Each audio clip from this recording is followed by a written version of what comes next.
perjanjian dagang antara Amerika Serikat dan Indonesia kembali menjadi sorotan dunia. Gedung Putih menyebut kesepakatan ini sebagai sebuah kemenangan besar bagi pengusaha Amerika. Tapi, apa sebenarnya isi dari perjanjian ini?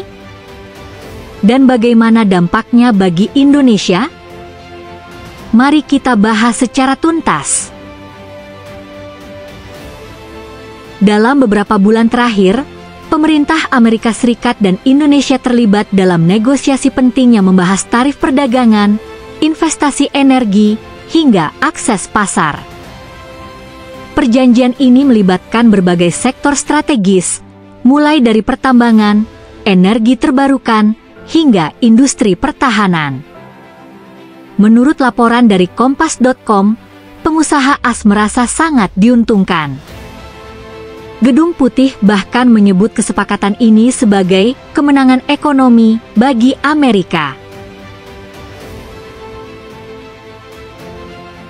Dalam konferensi pers, juru bicara Gedung Putih mengatakan bahwa kesepakatan ini membuka peluang besar bagi perusahaan Amerika untuk memperluas pasar ke Asia Tenggara, terutama Indonesia.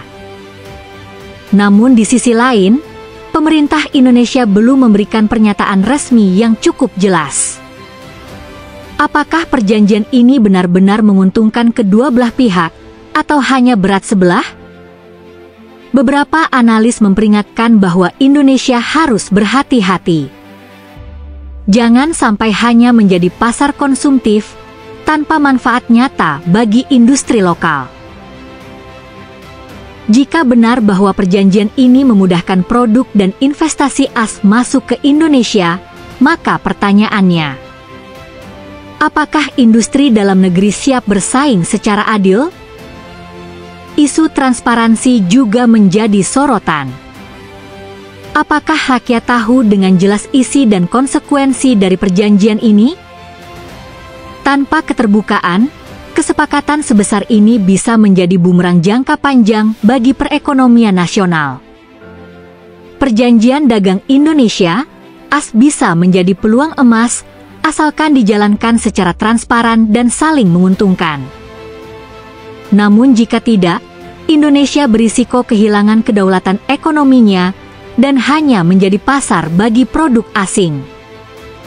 Bagaimana pendapatmu? Apakah ini benar-benar kemenangan bersama, atau justru kemenangan sepihak? Tulis opinimu di kolom komentar. Jangan lupa like, share, dan subscribe untuk info penting lainnya.